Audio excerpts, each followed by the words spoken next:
Yeah, I went to Sweden. I saw a really big ship in a museum, and then we did a workshop. Hello, Nikki. That was your last week. Put it into 1 minute. Congratulations. Put I into thought we had one sentence. I thought we had a great time. I didn't see a ship, but I saw a sauna. You had a lot of falls. you had a great time, even though you didn't see the big ship. Unbelievable. Yes. So good. I'm still recovering from my cold, I say. Yeah, you were really pushing through. You were half a man last week. People would say I'm a halfling most of the times anyway. Yeah, these Swedish guys, they set hard, I think. Yeah, you know. I think we should get a proper shout out. So we went to Stockholm, Klettercentret, Telefonplan. Robert, the chief, invited us, Robert Randen, and a crew of, well, how many was it? Like 17, Well, I think 16? like 16 or 17 people. Yeah. Lovely people. And I gotta say, we said, what did we do? You did a final round with them on Wednesday. And I did some talking about longevity and how to stay fit and healthy, even though I'm a halfling in the game for a long time. Yeah, maybe you should talk about longevity here on the podcast if you want. Because it's quite a big topic. Like most of these, I was surprised actually by. You're frozen. I'm here. Oh no, there you're back. Sorry. Well, okay, maybe. No. What did you say about longevity? I said I think it's quite a big topic for route setters because once you've been setting for 8, 9, 10 years, you start to wonder what's next. How to stay in the game, how to stay psyched. And what I was surprised by. So I took the 8 younger setters to set a final tour. And I think most of them had already been setting for 6 years. These are like not young setters anymore. These are very experienced setters for 6 years. I was really impressed by how Klettercentret are able to keep just keep their setters on board for such a long period of time. It's really good. But there were also guys there in your group. Yes. That had been setting for 16, 17. Years. Yeah. This is a really, really long time. So what's the secret? Maybe one thing before we get into it, like what you said, like keeping your setters like on board for a long time. That sounds so not negative, but like it sounds like, it sounds a little bit like gyms are not making it attractive out there for setters to pursue a long time career. And it kind of sounded a little accusing, but now I'm thinking about it. It's literally true. A lot of climbing gyms are not set up for us to have like a longevity or sustained career in setting, right? Yeah, it's more about staying in one location for such a long period of time. I think it's quite possible to set for a very long time, but one of these guys one or two of the guys had been working for Klettercentret for 16 whole years and not gone anywhere else. It's quite hard to achieve from one company, I think. Yeah. I mean, on the one hand, they started early, or like the company, which I really, really liked, and they're in it for a long time. Two things maybe. As far as I understood it, they are setting every single day, are they? Yeah, it seems so, but Robert was saying rope days are essentially rest days, which is completely insane to me. They're setting really easy routes out of a scissor lift, or out of what's the other one? A cherry picker. Cherry picker. That makes sense. Cherry picker. But even the easy days they're still setting days. It's still 5 days a week. It's pretty hardcore. That's true, but like the physical amount of work which goes into setting routes without testing, so it sounded like we need to invite some of them on here. We're doing really, really bad with our guests, by the way, out there. We have so many on the list, and This was a spontaneous call on a Monday. Anyway, so like the physical labor going into setting routes, and they are not testing them themselves. So sometimes when they're working within a team, it's like Jake has a day off. Jake is setting a route, so he's just putting holes on the wall. But then he's like, okay, it's my day off or whatever. And then I'm testing your routes to keep you sane and safe. I kind of like that.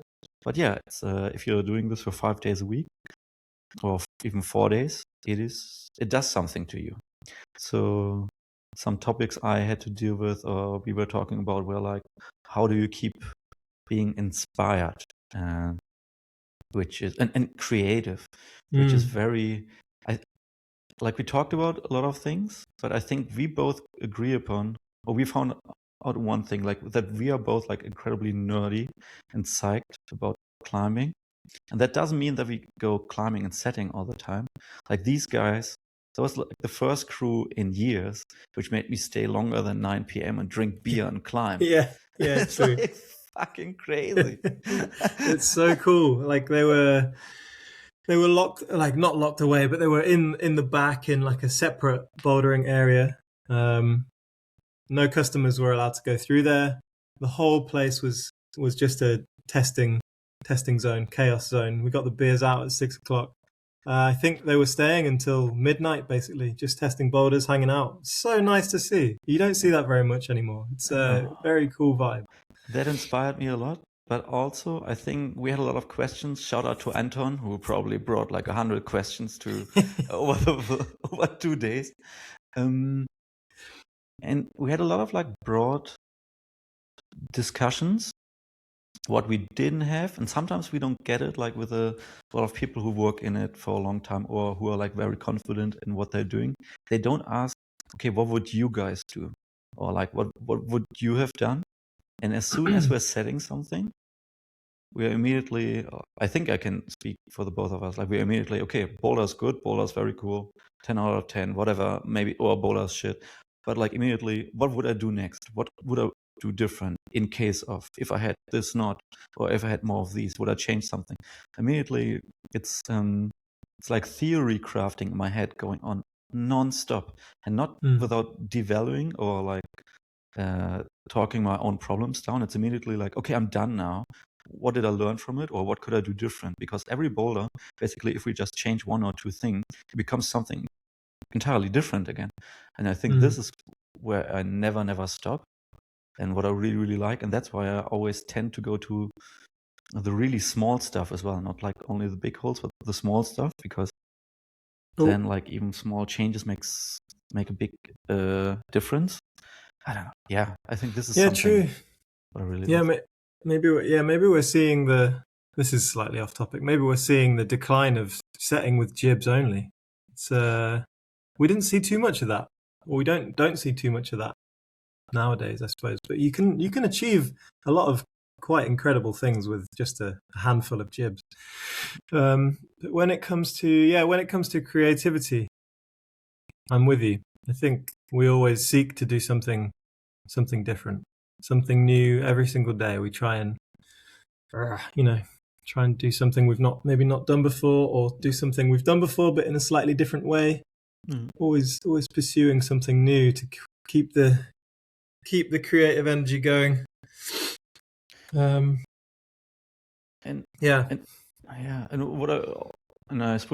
We spoke about it as well, like a lot of moves, and like the difficulty of each move was kind of like the same, which makes it like we had these discussions, which makes it like really projectable over time.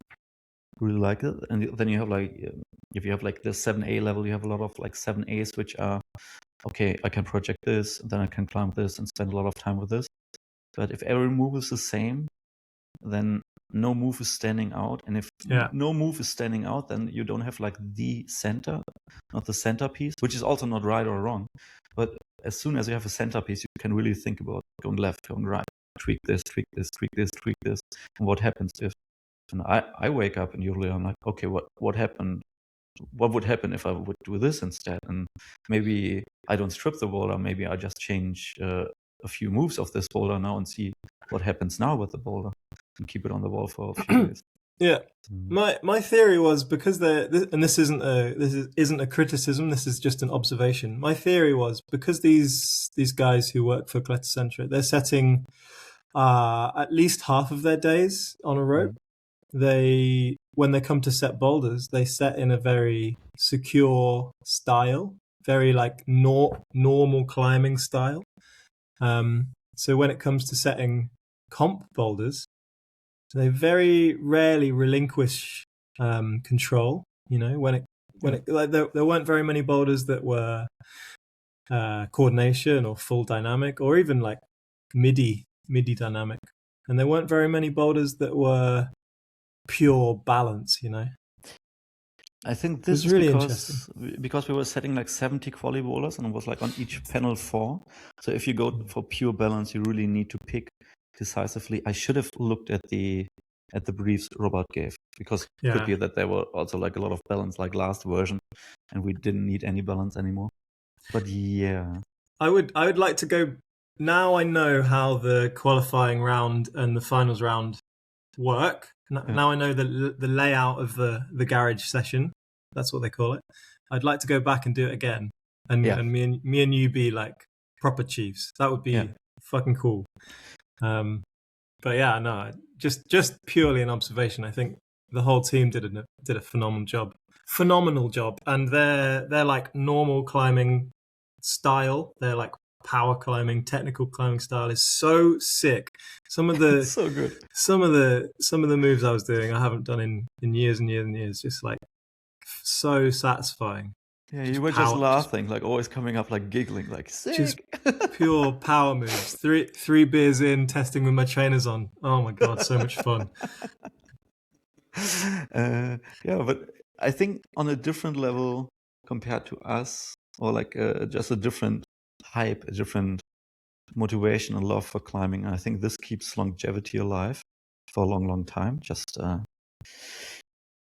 being in love with climbing. How you do Yeah. that? It's very, very difficult. The question is more or less like a few people. Wait, when did we talk about it?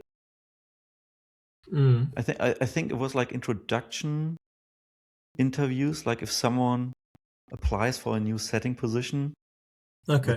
the question should be like, I think Robert maybe Ah, talked about it. It's like, yeah. okay, a year from now, do you think you will still be in love with climbing if you are hanging around the gym for 5 days a week? Did you kind of like anticipate this? And I think that's a very valid question. Huh? Like, are you prepared to give up some of your personal climbing time because you're setting 5 days a week? Do you know that this is the case? Do you know that this is coming? And if you are aware, then are you prepared? Yeah, I don't know. It's a thing that maybe you don't consider when you first get into setting, but your time is taken over and your body is tired more than you maybe bank on it being. Yeah. But yeah, I mean, I still love it, and I think the whole thing about um, staying psyched and keeping the longevity also for us comes from traveling overseas and meeting new people and seeing how other people run their events, their setting in general. I learned loads just going to Sweden. I think it was super cool. Yeah. It Me keeps too. me going. Brings some ideas back to the UK. Yeah. What are you bringing back? Can you put something? I'm putting you on. Power style. More I'm just power. gonna yank between holds like as hard as I possibly can. I can't wait. I Yeah, love man. it. Bring Just it pulling back. it out. Yeah. Just But pulling really hard. yeah, I mean, sounds good. I'll give it a try. I think it's good. Uh, Yeah. I'm for me maybe like, yeah, Dionna, maybe we go like one day, we go for a long time. Maybe it's fucking cool. Yeah, for sure. Maybe I do this at the academy. Maybe I just like stay for Thursday, stay for 12, 13 hours. Even though I usually say not a lot of good comes out of it, but a lot of fun comes out of it. Yeah, true. Oh yeah, that's a thing. Like if you're when we were in China, we were Yeah. going until sometimes like 7 or 8 in the evening, and we were like, "Well, this is just a commercial set. Come on, why are we still here? This is bad planning." Yeah. Um, I think going over that time limit is probably not okay. But when it's a comp like atmosphere, when you're in a comp set, I think it's maybe acceptable sometimes to go a bit longer, get the beers out, just hang out. Especially if it's not only about like the last boulder of the final boulders. Yeah, If it's not about like making the really, really hardcore decisions, like at late in the night, yeah, more or less like, okay, we set like 30 boulders today. I didn't get the chance to try everything. Let's try a few moves over there, and there to see like what you've been setting. but I think the whole setting team has to be aware that it could happen. You know, like if Yeah. the team expects to be going home at 5 o'clock, Yeah. and then me and you are like, all right, let's keep going. It's not fair. It's not Yeah. fair at all. I mean, they were prepared, and they prepared us as well. They said like, Yeah. or Robert said like, there's my fun time happening after 6 p.m. I get Yeah, the yeah, beers yeah. out, and then just like opening the door, there's a car, there's beers in the car. So like, okay, that's what it means. I think this is another way of showing off that you've been setting for more than 20 years Yeah, and know what you're doing. So that was pretty good. yeah, totally. So good to see. Yeah, but longevity. I think Robert and I, we also had the discussion in between. You were part of it at some point when you asked like PE or PU, which is always a dumb question. I think No, it's not. It's bullshit. I think it's a dumb question in Europe because we don't have to answer because we can pick both of them.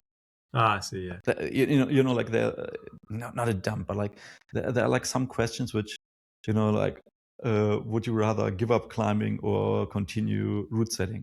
I mean, like we can talk about it like for 20 minutes, but there will never be the option No, or the need that you have to do this. And the same is like for PE or PU. And for longevity, a lot of people always argue, okay, PE is super heavy. I'm like, well, there are like a few Captain Crux shapes which are like very heavy. If you use them for bouldering, don't put them at the top. Yeah. So make them the centerpiece or like somewhere like in the beginning. But all the other PE shapes, like what's so heavy about these PE shapes? You get 5 heavy ones out, the rest gyps and small stuff and plywood, then get setting. Like I'm 38 and I can still walk forward, and I've been setting with PE since I'm a kid. It's like a dumb excuse. It's more or less like if you break it because you don't know how to use it, then you're missing out on something. I'm not even criticizing. I'm just telling you, you are missing out because with a mix of PE, PU, plywood, and fiberglass, it's never been that good. It's really good. Also, just don't pick it all up at the same time. Yes. Just go one small piece at a time. I don't know, man. Yeah, totally. We have it pretty good in Europe. You can mix and match anything you want. Yeah. But especially for longevity, I think don't carry too much at the same time. And order the good plywood, order like the functional stuff, what works. Practical longevity is like maybe the main thing, isn't it? How do you actually keep your body from falling apart? And I injured myself relatively recently, and now I have to do rehab exercises, and I have to prevent that from happening again. And I have to drink more water. I have to eat well. I have to stretch. Oh, I hate it, but I hate it, but I know it's the way. Unfortunately, you have to surrender to these things eventually. And it's weird because it's surrendering to taking care of your body. You know, like you do something for yourself, like without being reckless. Yeah, I mean, it should be a no-brainer, right? But when I've finished setting and I'm psyched, I'm ready to get on the boulders. The last thing I want to do is warm up. I just want to go because that's what I've done for the last 11 years. I just want to go, and it's dumb because it doesn't work out. Yeah, at some point you have to make that concession. Yeah, what else was there when it came to longevity? I think we kind of covered most of it. Traveling, working with new people, staying creative, looking after your body. Looking after your body, and like especially working with other people, which I can only recommend. Coming last weekend of May to the Frank Neuer Academy. Join me and Jake on a Routesetting gathering weekend. Because honestly, if you're working in a in-house team and you don't get to travel, then you're always rely on freelancers or someone else taking over to break up the circle. And the thing is, like, doesn't matter if you've been in it for a long time, it's good to get new inspiration or meet new people. If you've been medium time in it, same. And if you're a beginner in setting as well, and you also get to meet a lot of other people. So it's a lot of like connecting and networking as well, without calling it networking. We are not here on LinkedIn, but like you get to meet other setters, and then you're like, oh, they're mostly like, when you're in the region, just send us a message, and then maybe you can set at our gym. It happens like very organically. Yeah, totally. And if you're in an in-house team, you rarely get to branch out yourself. You're probably not freelancing, so you're probably not meeting people every other week. Yeah. So come and see us. What date? Last weekend of May. Last weekend of May, 29 till 31. Nikki and Jake's Routesetting gathering.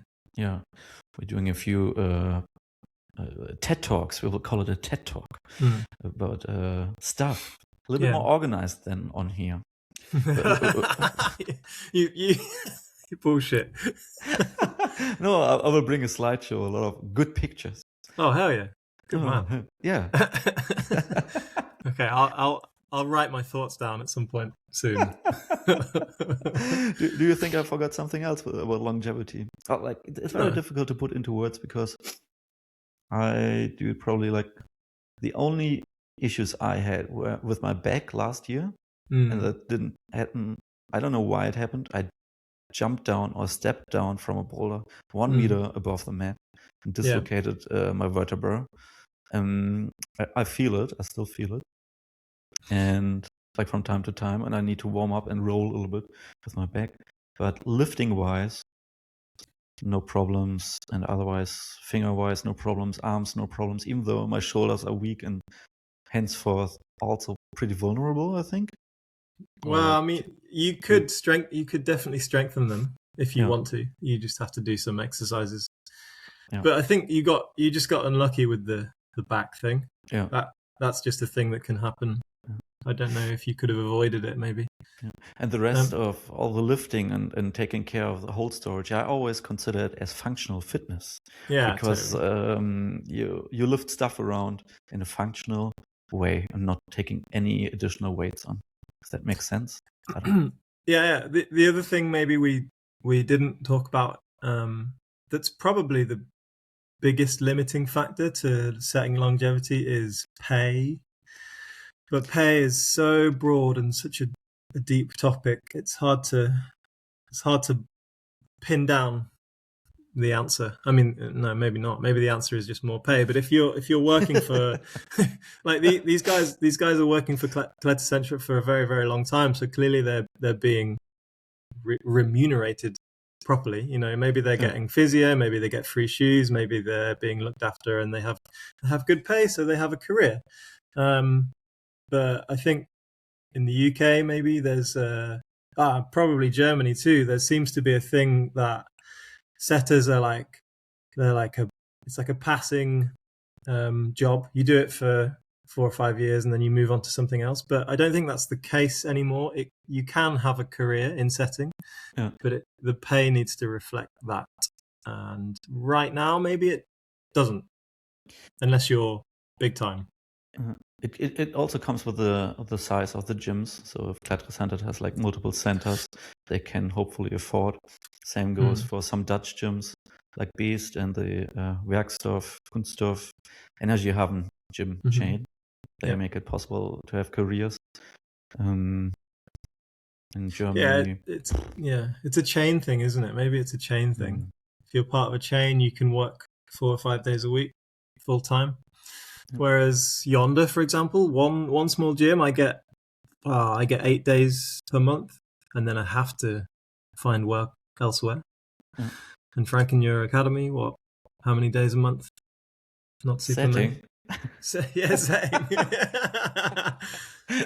Depends on what we have. Like, I'm not employed by setting day. That's the difference. No, I'm employed by hours weekly. Yeah, of course. It's different, but like Sergio and Melis have something similar, I think. Or Kaito said like, what was it? 100 working days. It's like 2 days a week. I Yeah. don't know how the contracts work, but like like in some countries you're just employed by the hour or setting days. Yeah. Stuff.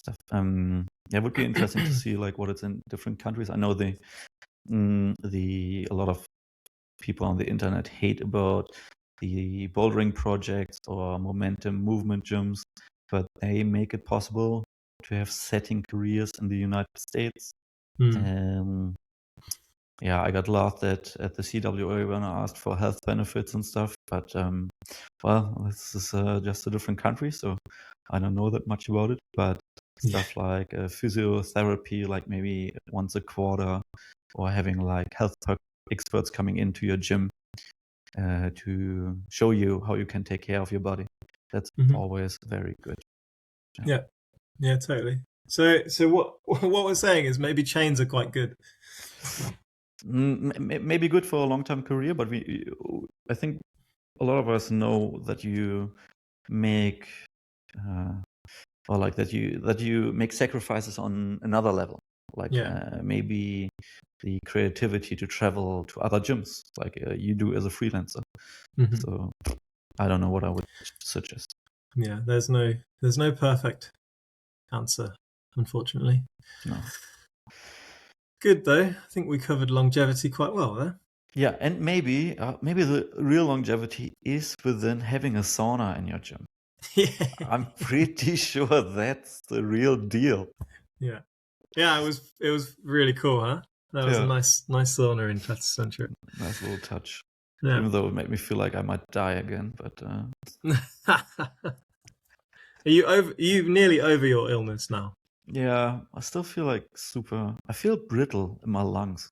Yeah. And it always long makes COVID, mate. You got long COVID. Always makes me think about, was I like more fitter when I was smoking cigarettes? Question mark. You're like training your lungs. Yeah. Do you Doesn't make any sense. Have you completely stopped smoking? Will you start again? When did I smoke a cigarette last time? China. It goes, boys. No, March 7. Shout out to Hans for from Unit sponsoring me with cigarettes. Oh yeah, and the beers. Great guy. Yeah. Before that, China probably. Yeah, good. Okay, and next time yonder. Good. I'm not. Wait, did you want me to bring tobacco up? Because I'm not buying stuff there. No, I got you. So I sort you out. Don't worry. So what are we doing at Yonder? Did you decide on the final format yet? Yeah, more or less. I'm still toying with the idea. I think if you weren't coming, I would have already decided. But I made the mistake of asking your opinion, and because you're quite smart, actually. I will put this into my Instagram highlights as well. You're actually not that dumb. Trust the person with the most experience, basically. So you made me question. No. I tell everyone always not to listen to what I say. No. Well, no, I wasn't really set on any format. Basically, for the final, I want to. Yonder has a good comp wall, but it's quite small. It's okay for 6 boulders. It's really, really, really good for 4 boulders. But it's like impossible to set 8 finals boulders on there. And I spoke to a load of people that will make final, and they all said they want 4 boulders, which is cool. I like that. So the plan is I'm going to set men's 1 and 2 and women's 1 and 2 in the first stage, and then once those boulders have been climbed, we'll strip them or we'll edit them in some way, and then after the halftime, we'll do boulders 3 and 4 for the men and women. Yeah. And I wanted to do boulders 1, 2, and 3, and then do a changeover for boulder 4. But your perspective made me change my mind in that. I think it's quite common that after boulder 3, the winner has already been decided. So what's the point of that fourth boulder? What's the actual point of the changeover and the whole whatever? I think it's quite likely that people will just go home because they already know the winner. They don't care about the fourth boulder. This sounds so devastating. Like people will just leave. No, but it's possible. We're done here. Whereas after the second boulder, if there's 2 more remaining, they'll stay because the winner's not been clear and there's still 4 boulders to see. But the other reason for me wanting to just tweak the finals format is because I need more space. I want to set like a gigantic runner. It's not been done before. On the left-hand side at yonder, there's like vert into slab into kind of slightly overhung, and I want to run across the whole thing because it will be fun. That's it. So I'm going to do it. There you go. Okay, that's what we're doing in 2 weeks. It's all the boulders have been set in our minds. Easy. What are we doing for the halftime show? Do you have like someone juggling with fireballs, spitting fire? No, but I was thinking about that. We should, I should come up with a finals. A halftime show. Maybe we get what's his name? Big Bad Bunny. Bad Bunny can do it. Bad Bunny. VIP. Yesterday, that's good. Bad Bunny. Who do you think has more listeners on Spotify, Shakira or JLo? Ooh, I think Shakira. Yeah. Nowadays, she has like double the amount Shakira of monthly listeners than JLo. Wow. Just talking about the Latin community here. Yeah. I think Shakira has more longevity. JLo was big. She was like big for like 5 years. But Shakira's old. She's God tier. God tier. That's a pretty big statement. But yeah, I would agree. But for 5 years, do you feel sometimes like you're out? Like, like, I had my good 5 years. People don't remember me. Someone else is coming up. Do I feel like that personally? Yeah. Did you not say that, or someone else said that about like freelancing? Like, you're only as good as your last freelance set. And I was like, whoa, the dread, the existential crisis every boulder has. That does sound like something I would say, but I don't think I feel like that. No. Okay. No, God, that's a terrible thing to think. It's like Formula One drivers. You're only as good as your last race. But I don't think that's true either, personally. No. Yeah, please don't think that. It's really detach yourself and detach your your worth from what you're creating. Yeah, as well. That's yeah, for sure. It's too negative to think like that. Yeah. But you feel you still got it? No. I just want to make sure that you still got it. Oh, I still got it. Yeah, yeah. Don't worry about me. I'm more confident than ever. I'm way too confident. Yeah. But that's very good. Like, how do you gain confidence? Like for longevity as well. Is it good feedback, or is it good feedback, or is it that you like the boulders? That's tough. I think it has to be a bit of both. It sounds like I'm sitting on the fence, but yeah, feedback is essential. If you don't get feedback, what are you doing it for? But also, I really enjoy what I do. I enjoy climbing the things I set. Oh my God, I don't know the answer to that question. But is the feedback like actual spoken feedback, or is it like seeing people do what you maybe imagined them to do? Imagine I climb a boulder, I do what you want me to do, like, okay, Nikki has never done this before, so he's got a new learning experience. I come down and I shout and yell at you, and I'm like, I'm never coming back. I hate you for making me do this. What's like the valuable feedback? Like, how do you, is it good? What do they really mean it? If you've come down and you said, I hate you, I hate that move, do they really mean it? Or they did the move how I intended it, but they'll probably go back to it because I don't know. No, I have no idea. I quite like forcing things, but it's not the ultimate goal. Yeah. No, I don't know. Hmm. Sorry, I'm just blasting out questions here. It's too early. You're not ready. It's a I'm Monday. really not ready. My brain's. I'm not in the game. It's fine. Why are you not setting today? Are you not setting on Mondays? Well, I had planned to be in Germany, but that fell through. Oh yeah, true.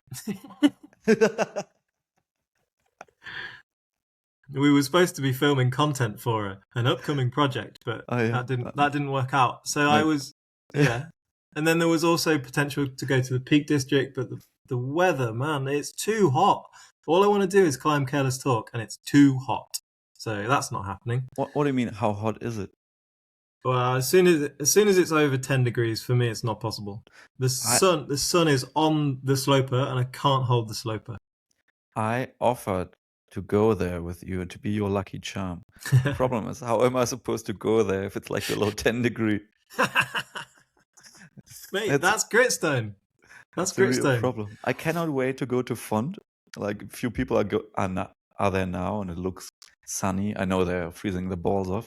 More people are going around Easter, and I'm like, yeah, go with Jesus, go with the Lord, meet a million people. Yeah. We're going in May. I cannot wait. And you're like, it's way too warm. I'm like, I cannot wait for May in Font. Mate, it'll be really good. I used to go in May for my birthday.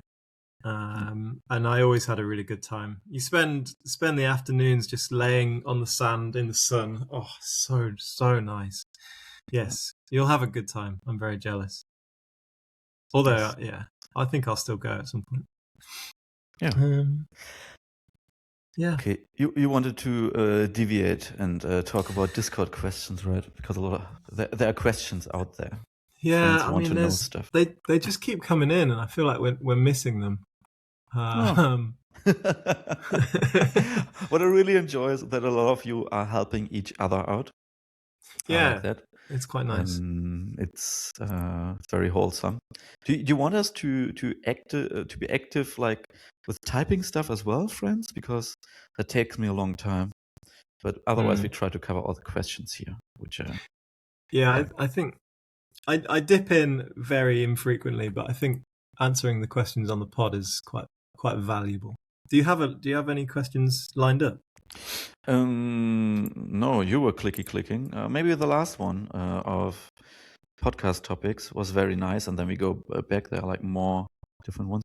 But Slamuel, which is I hope this is your real name, and people were like, should we name our kid Samuel? No, he's gonna be very, very cool, so we call him Slamuel, and you just like slam it. I don't know. Where is this? What podcast topics? Last one. Okay. Just yesterday. So I'm a reasonably new setter in Belgium. I have really fallen in love with the art of route setting. I like how people can fall in love with this. Like, okay, this is my thing now. I'm really jealous of this. I like this. Would like to try to take a shot at full-time route setting. Yeah, I mean, how do you do that? What do you guys look for when hiring new, rather inexperienced setters? Yes, then ending with I was thinking about sending a lot of emails out to the gyms. Exactly that. Get into talking with gyms beforehand, setters, directors, managers, yada yada. Send out your motivation.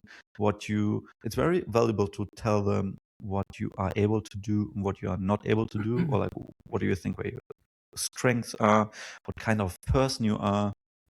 If possible, some people enjoy having like a video reel Instagram roster, but this is not the most important. The most important is really how you are as a human being, whether you want money, if you want money, what you expect for the money, what you can deliver for the money. And sometimes they are like, oh, sorry, we don't have any work right now, but if you come over here, we can offer you a free set, get drinks and food for this. It's a little bit like the grind. How do you meet people? How do you get your foot into the door? Mm-hmm. And it's a lot like work together with experienced people and ask them for feedback as well. I think it's a I think it's a great way to start, just by sending emails. That's what I did. I have nothing negative to say about that. How else do you expect to get your name out there without sending some emails and just asking the question? There's no harm. If you want to send an Instagram DM, I think that's also perfectly fine. It's very personable way of doing things. Emails may be a little bit more formal. Interesting that you're going to New Zealand for full-time route setting. That I'm just reading the text.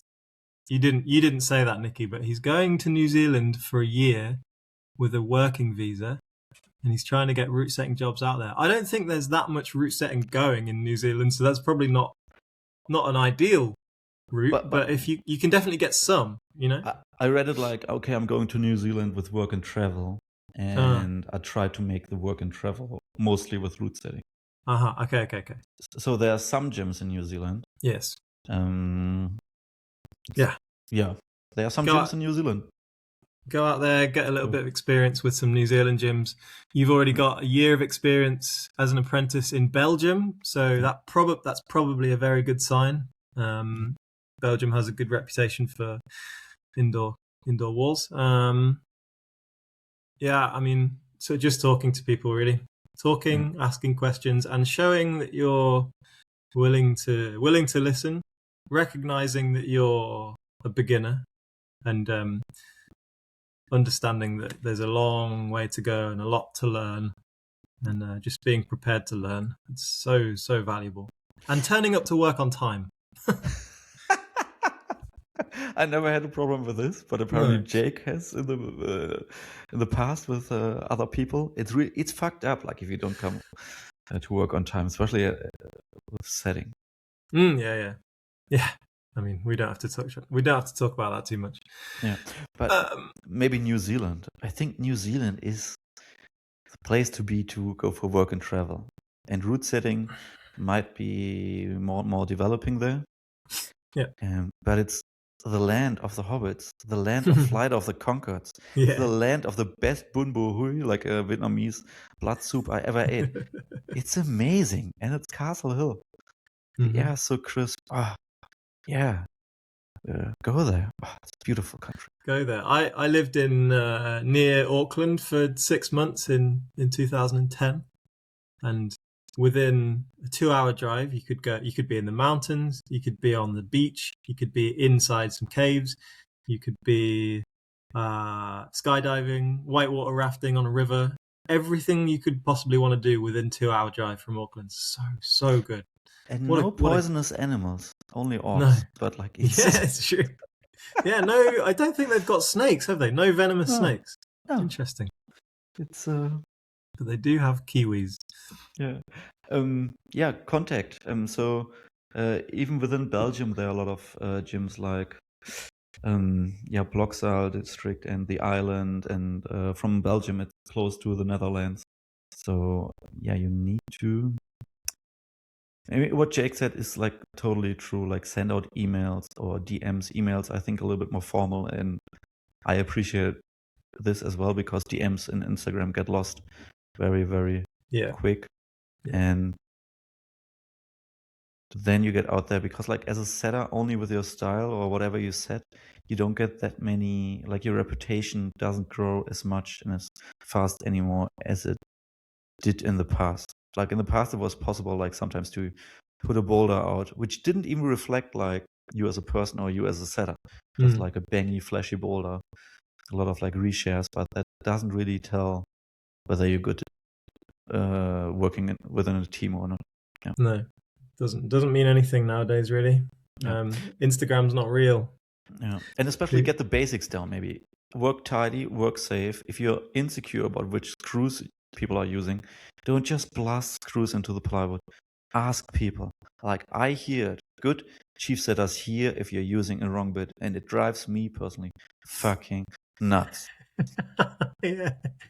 This is my biggest pet peeve. This is driving me fucking nuts. The thing that you hate most is when setters hammer the screw all the way to the very last moment, and they're not gentle at the very last uh, spin of the screw. They go I mean, are you trying to get destroying the whole. are you trying to get the fiberglass flat, or are you trying to flash the insert of the fiberglass Yeah, flush to the wall? It's just like, yeah, there's you can punch harder, yeah. But you like shouldn't. there's some people who are like, this looks like a six-sided bit.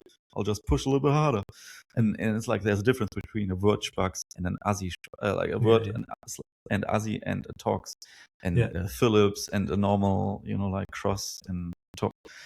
Yeah, that's very, very important, I think. All the knowledge comes eventually.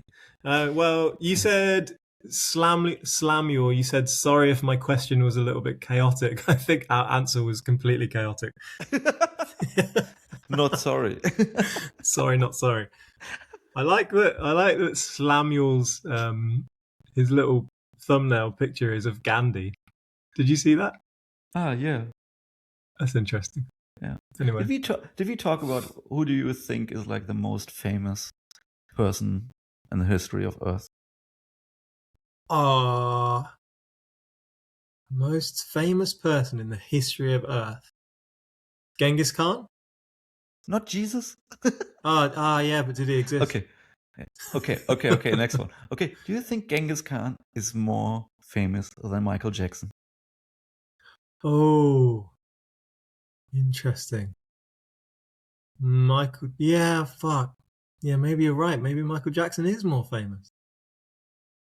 Well, how many people were around in the time of Genghis Khan? Fewer people than Michael Jackson. But all the people that came after Genghis Khan are aware of Genghis Khan, whereas Michael Jackson's only been known for the last 70 years. That's when true. did he die? Yeah. 2010. So we will take a look again in a few years.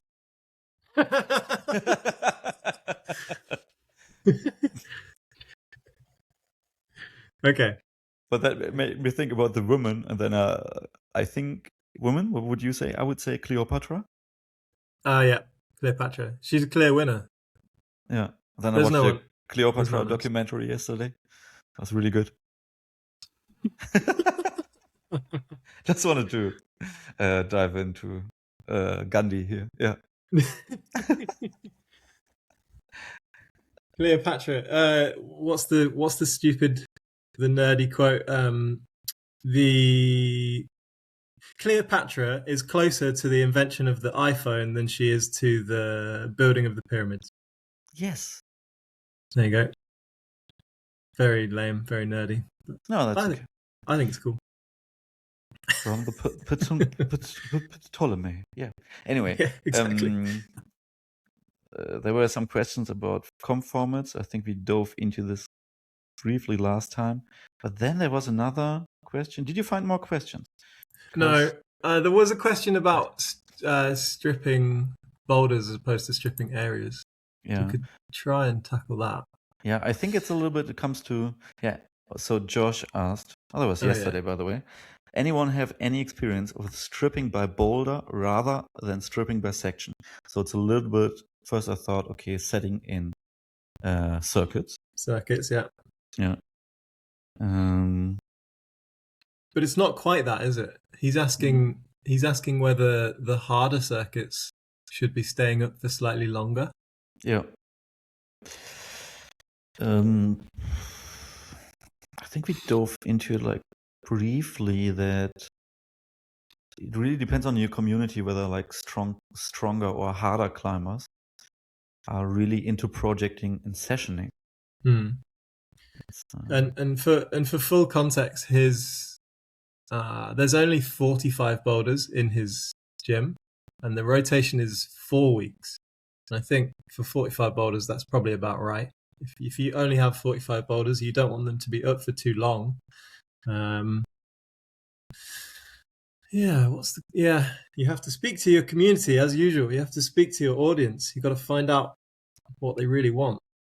Don't just change it for the sake of it. Find out what they really want. I don't like the idea of stripping things separately to one another, because then it limits you in terms of volumes and volume placements, and then the other boulders get in the way of the new boulders. I think you should start with a clean slate every time, in my opinion. And it's also, now thinking about it, it's a little bit like elitist. It's like, okay, so the harder climbers get more time for their climbs, but doesn't it also reflect on people who are climbing maybe 5 blah blah blah on their limit? Why do they get less time? So they enjoy a new mix more often, new challenges. Only real climbers like more sessioning. Yeah, it's not fair. Real in quotation marks. So I don't know. Most people are climbing between V1 and V3, let's say, maybe V4. So what, like between 5 and 6B. So most of your energy, most of your commitment should be going into those grades, in my opinion. And I think that's true the world over. Most people are climbing at that lower middle grade. So you should put as much energy into that as you possibly can. Do you agree? Yes. And asking about experience at the Arch, there was for some time the Orange Project circuit. It's, even though if the boulders are really, really good, they're always a little bit more two-dimensional because they cannot use like all the volumes. Yeah. Was it busy? Was it projected? I don't know. I don't think it was. I don't think it was used for long enough. I think maybe it was like a 6 month or a year. There weren't that many sets actually, so it's hard to say. But overall, I would say not that popular. Yeah. We only set. I think we only ever set 5 at a time. So it's not very many boulders. But that level was way harder than what Josh is talking about here. Yeah. I think for these people who are into projecting, then you should have a spray wall. I'm again surprised how many gyms don't have a spray wall. And like nothing against like system boards, but a spray wall is just fucking cool, real tool to make you strong, but also encourages you to be creative on your own terms. And with your crew, like with your friends or other people who you meet on the spray wall, just like creative on your level. But there is a problem here. From my experience, customers aren't very good at making their own boulders. That's totally fine. You can also use an app for that, like on the spray wall, where the people who are good with it come up with the stuff, or have like spray wall community sessions, how to use a spray wall. Yeah. Yeah, true. Community sessions work quite well. Yeah, true. At Yonder, we have a 40-degree board, and we have 50 set boulders on it. So it's like really, really dense, and everything on there is set. And it goes from sort of V3 to really, really hard. I don't know, 13, 14. So it stays up for 6 months. So if you're strong enough that you've completed the rest of the center, then you can just spend all your time on that board. But we also have another board next to it that's much wider, and it's angle adjustable, angle changed. And there are no set boulders on there at all. And it tends to get neglected because people don't know how to make up their own boulders. It is on an app, but the app doesn't get used.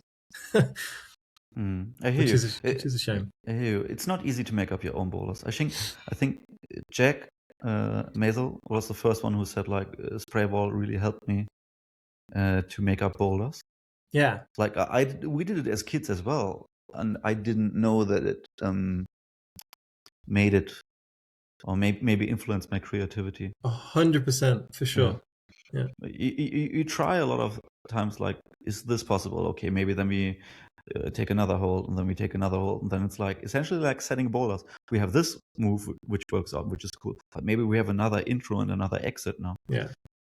And for gyms, it's also quite nice to know. Spray wall does not have to be super expensive, because in the end, all the holes which are like slightly damaged or a little bit too old or people don't like to use anymore, you put them on the spray wall. So it's a storage solution as well. It is a storage and recycling solution, and you just need one angle, 45 or 50 degree. Boom, you go. That's spray wall territory. Yeah. Good. So in answer to your question, Josh. Oh yeah. I would chaotic answer. No, but I think we kind of covered it. I think I would probably not separate things too much. If I were you, I'd try and keep everything on the same rotation. Else it gets fucking confusing and complicated and maybe slightly elitist and difficult with the volume situation. So bear that in mind. I think 4-week turnover for 45 boulders is pretty good. Yeah. You could go down to 3 weeks, couldn't you? 3 weeks isn't too bad for 45 boulders. But then you're feeding more into the eat fast and yeah. Live fast, die young. Or the other thing you need to let us know is, do you have a spray? If you don't have a spray, then I understand that you need another solution. Then you have to think about the distribution of grades. Maybe you need a few more hard boulders in there. Oh, that would be interesting with 45 boulders as well. Give us more context, Josh. Context is key here with 45 boulders. This is an adjacent bouldering area to an existing climbing gym, right? Yes. Or if it's only a bouldering space, 45 boulders, who do you cater for? Like how many of this and that do you have? Because yes, 45 boulders, I have more in the academy if I smash it in. Yeah. And I still cannot cater to a lot of people. Or let's put it this way, like there's because we have the spray wall and the kilter board, I would not put up like a lot of hardcore climbs. Mm-hmm. Yeah. And like, for example, if you start at like V3, then you cater to only strong climbers, and that's fine. 45 boulders is plenty. But if you cater to beginners, you have to start at VB, V0, and then very, very quickly out of your 45 boulders, like at least 30 or 35 of them are eaten up to V3. But so, maybe you're talking about a very Asian-style boutique gym in the western part of the United States, and it's 45 boulders. It starts with V4 and finishes at V13, which would be fucking dope. And if they need more than 4 weeks to send like the upper brackets, then I get it. Yeah. So sick. I really like what Maboo do. You know Maboo. We've talked about Maboo a little bit before. Yeah. The other day on their Instagram, I saw that they changed the entire left-hand side of their wall into a spray board. It's like seemingly for no reason. They just out of nowhere just changed the whole thing into a spray, and then that will stay up for, I don't know, a month or 2 months, and then they'll switch back to normal boulders. They're just so fluid. They just keep changing things, like seemingly ad lib. Obviously, they're independent, so they can afford to basically do what they want. But one week the slab is like a gigantic runner, and then the next week the slab is slow, delicate balance climbing, and everything in between. It's great. Would be really interesting to see like who's doing it. Like, like do they have external setters they can book in, or do they have like, like if we have a gym like Maboo size and just belongs to us too, but we're also standing at the counter like 5 days a week, 5 out of 7. Because then it's really easy to do whatever we want. Yeah, totally. Then it's also red holes week. Then it's just one hole with red holes. And so like, what's going on? Disco. The context. I think the context. Yeah, everything is context. We need you to tell us more, Josh. But I like it. But thank you for the question. Also want to know about the Maboo people now. Yeah, no, I think it's in-house only. Basically, the owners are doing everything. I would like to go back there. Well, I How is told it you possible? we're trying to mix it up with our next China trip. Then we Yes, go back via Japan, and you can go climbing, and I go record shopping. perfect. I don't That's a give deal. a like. I go with you for one climbing session. You can pick one Japanese gym. I'm going with you. Yeah, my boo. It's the And only this one I care about. and this is not because I don't like climbing. It's just because I love my records. You know, it's Tower very Records. important. No, Would you not go to Tower records, the Tower? small No. ones. Yeah, I would go back with you to Tower. I didn't buy records there, but I needed to visit it because I like the K-pop level. Yeah. So Yeah, dude. you go into a record store and it's like CDs, movies, and then vinyl, and then K-pop, and you're like, what? There's a floor just for Yeah. K-pop? Yeah, you can buy Blackpink on vinyl if you want to. Well, I don't know why you would do such a thing. Yeah, I don't know. I don't have a K-pop segment yet in my collection, but it's never too late. No, of course not. Do you want to answer another question? No, No, really. I don't know. I want to. I have to get one package to the parcel shop through the post office, Mm, and then I have to hang my laundry, and then it's already 1 p.m. on a Monday, yeah. and then it's time for a nap. I think because I'm like, do you have another question? We can start our next No. body with the other question because I have 4 days of working in front of me, plus a kids comp on Saturday. This Okay. makes 4 plus 1 makes 5 days in a row at the gym. You know what that means? I need a break from climbing. Wait, so for the next No. 4 days you're setting a youth comp and then it's happening on Saturday. Okay.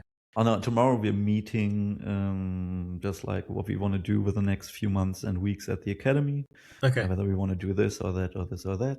Whether we need new holes, so I need to find and get more holes onto my wish list.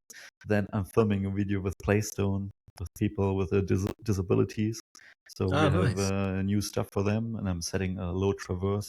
Then the Boulder Bundesliga is finally over.